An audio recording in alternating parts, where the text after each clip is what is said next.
we are very happy because we are in South Africa. You know that South Africa is Mozambique. Mozambique is South Africa.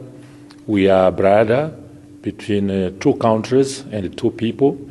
That's why we are here to talk about our future between Mozambique and South Africa. Yane sena kholwa ku chapi nyompfi a phuze murhi wa xitombo a Mosambika hi na hosi hi hlongoliwa hi biwa hi dlawa handle ka nandzu ena kan'we swo tirha u phindaphinda malembe hinkwawo u gamu ya tlhangana ho sala mzanzi u fika u kombela u rivalelo basela mtlhamu khuluma hi negoso leyi n'wimwi yi xerhaku Mosambiki na la mzanzi i benefita ku n'wihi wena ni wa wehe hina hi fa hi ndlala hi za hi tsutsuma hi ta la mzanzi hi fike bukuteliwa we u basela hi swa ku u kombela u rivalelo loko hi dlayeliwa hina Mosambiki a wo nyompfi we ku leha ka nkhoko.